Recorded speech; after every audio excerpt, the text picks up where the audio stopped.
Congratulations, आप pregnant हैं और आपकी डिलीवरी होने वाली है।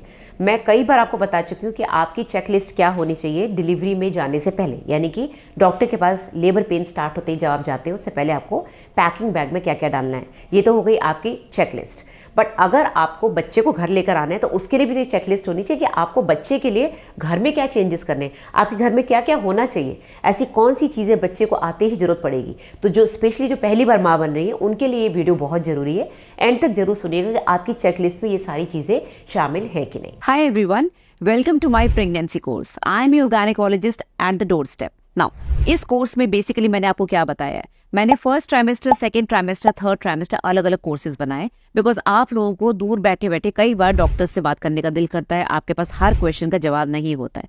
फर्स्ट ट्राइमेस्टर में मैंने आपको वो सारी प्रॉब्लम्स बताई है जो फर्स्ट ट्राइमेस्टर में होती है, चाहे वो ब्लीडिंग हो, चाहे वो वॉमिटिंग हो, चाहे वो सप्लीमेंट्स की प्रॉब्लम हो, चाहे वो एक्सरे करवा लिया तो क्या करना है, पेट में दर्द हो रहा है तो क्या करना है, कौन सी दवाइयाँ आपके डॉक्टर प्रिस्क्राइब करेंगे नेचुरली नॉर्मली उस पर्टिकुलर कंडीशन के लिए। सेकंड ट्राइमेस्टर की प्रॉब्लम्स जो आप डॉक्टर के पास जाके चेकअप कराते हो, डेफिनेटली इस कोर्स में मैं चेक नहीं कर रही हूँ आपको, बट मैं आपके क्वेश्चंस का जवाब दे रही हूँ जो क्वेश्चंस मेरे पास रेगुलरली आते हैं। एंड थर्ड ट्राइमेस्टर जो कि बहुत इंपॉर्टेंट है, डिलीवरी की तैयारी हो रही है बॉडी में, तो इन सब में क्या करना चाहिए। तो बेसिकली आपको फर्स्ट ट्राइमेस्टर अलग से लेना है, सेकंड अलग से लेना है, थर्ड अलग से लेना है। इस पूरे कोर्स का एक कॉम्बो भी है, कॉम्बो पैक भी आप ले सकते हैं। अगर आपको लगता है नहीं मैं सिर्फ फर्स्ट ट्राइमेस्टर लूंगी, पहले देखूंगी, तो आप पहले फर्स्ट ट्राइमेस्टर लेके देखिए। और अगर आपको इसके अलावा भी कोई क्वेश्चन है तो आप बिल्कुल कोर्स खरीदने के बाद वहां पर एक क्वेश्चन है, उसमें आप अपना क्वेश्चन डाल सकते हैं, उसका आंसर आपको मिल जाएगा, चाहे वो ऑडियो में मिले, चाहे वो वीडियो में मिले, चाहे वो रिटन मैसेज में। पहली बात, आपका बच्चा जब घर आएगा तो कुछ महीनों के बाद वो क्रॉलिंग शुरू करेगा। आपको पहली बात तो घर को बिल्कुल साफ रखना है,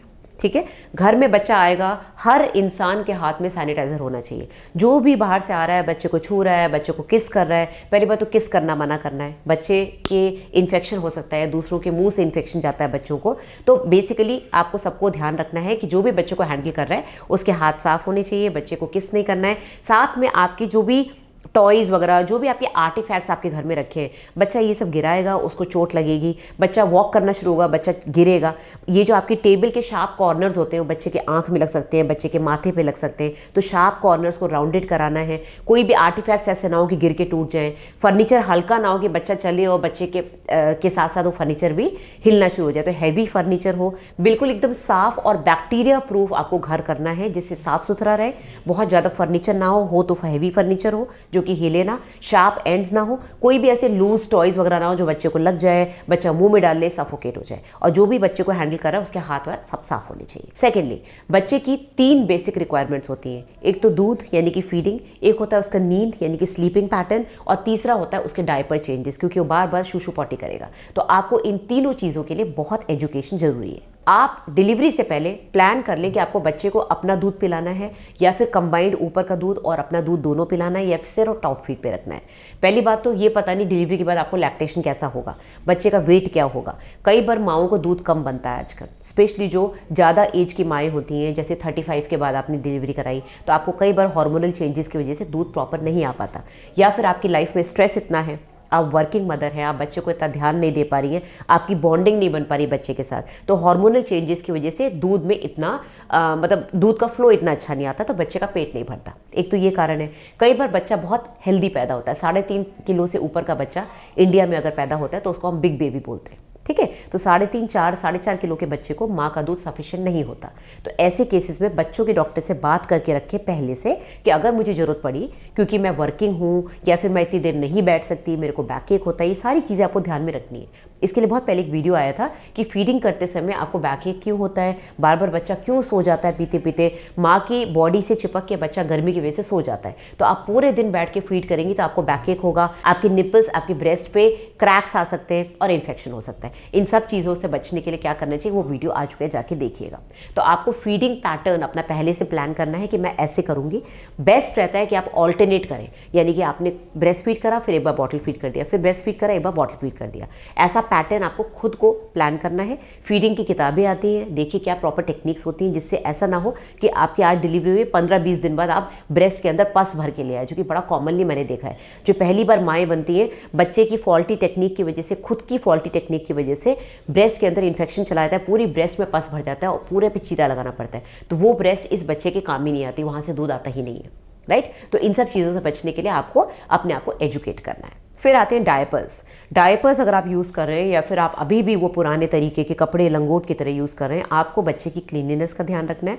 मैंने बहुत पहले बार बताया था, diapers are much safer than ये जो आप घर के कपड़ों का लंगोट बनाते हैं, क्योंकि वो गीले हो जाते हैं, बच्चे को ठंड चली जाती है, जब तक आप चेंज करेंगे वो ठंड बच्चे की चेस्ट तक चली जाती है। डायपर्स अगर आप अच्छी कंपनी के लेंगे, नॉर्मली डायपर्स अच्छे ही आते हैं, तो वो 2-3 बार बच्चा जो यूरिन करता है उसको सोक कर लेते हैं और बच्चे को गीलापन नहीं लगता, बच्चे की स्किन खराब नहीं होती। और उसको कैसे यूज़ करना है उसका भी वीडियो में पहले बता चुकी हूँ। बच्चे को हमेशा ड्राई रखना है, डायपर चेंज करना है, नीचे का जो एरिया है उसको वॉश करके डिटॉल से या वाइप करके आपको प्रॉपर वैसलीन लगा के फिर वापस डायपर पहनाना है। तो डायपर्स के लिए भी आपको जानकारी बहुत ज़रूरी है, इसको कैसे यूज़ करना है। किसी जानकार लेडी से जो आपकी घर की या फिर आपकी कोई फ्रेंड है जो यूज़ कर चुकी है, या पीडियाट्रिशियन से बात करके आप यूज़ करना उसको सीखें। फिर आते हैं बच्चे के स्लीप पैटर्न्स। हर बच्चा अलग होता है, बट मोटी तौर पे देखा गया है कि बच्चा शुरू के 3 महीने रात में जगेगा, दिन में सोएगा, क्योंकि उसको यही आदत है।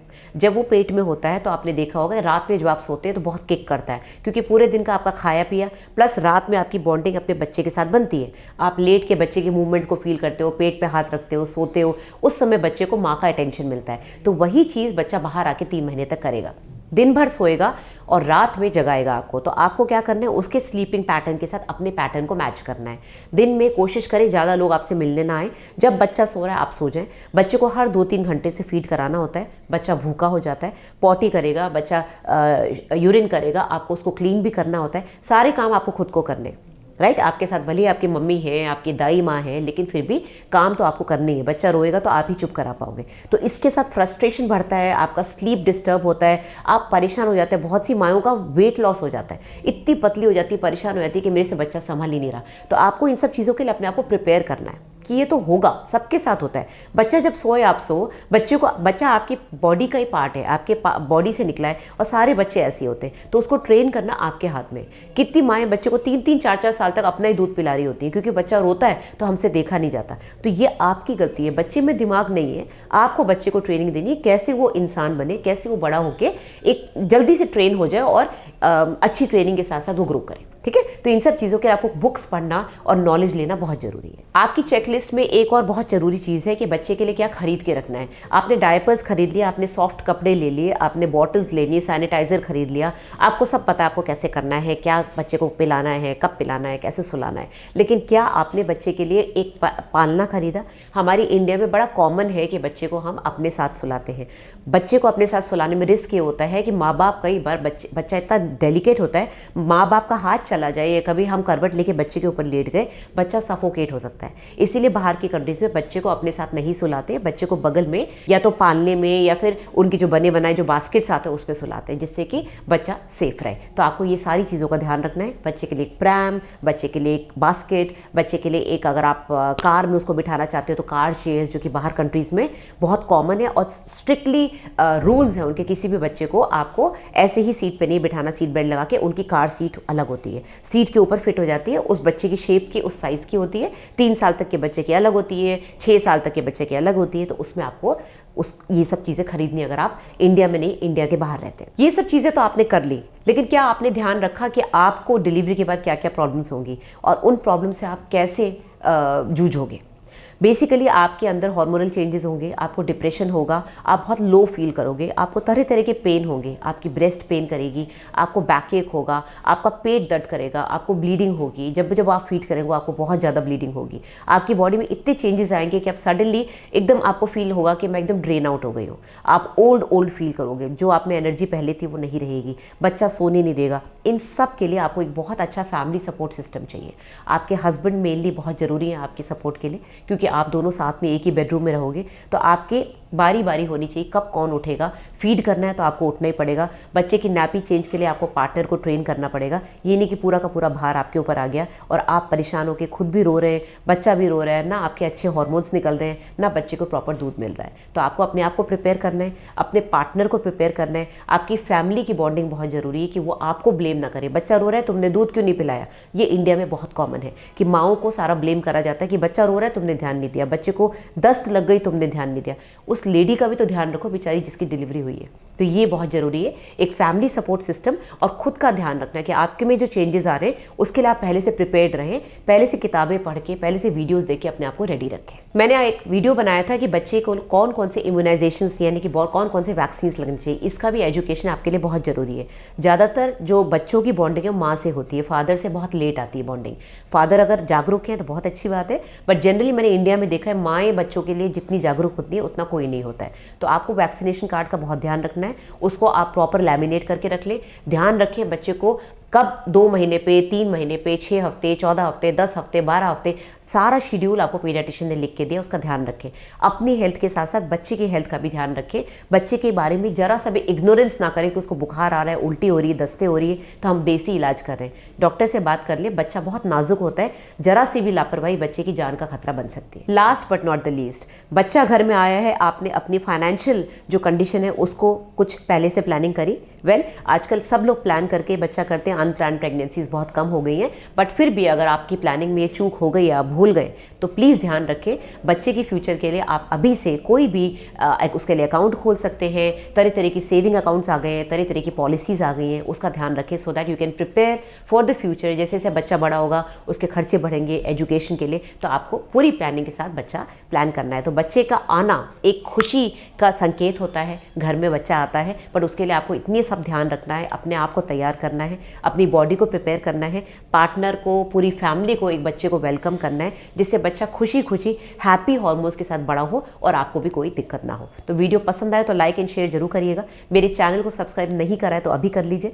मेरे से डायरेक्ट कंसल्टेशन आप कर सकते हैं, या तो इस नंबर पर व्हाट्सएप करें, कहीं भी इंडिया में या इंडिया से बाहर भी आप बैठे हैं तो आप मेरे से बात कर सकते हैं वीडियो कॉल और वॉइस कॉल पे। प्रिस्क्रिप्शन भी आपको मिल सकता है दवाइयों का। अगर आपने वेबसाइट पे जाके मेरे से कंसल्टेशन बुक कराए, पेमेंट कराए, तो उसका स्क्रीनशॉट आप इस व्हाट्सएप नंबर पे भेज दें तो हमको पता चल जाएगा। Thank you very much.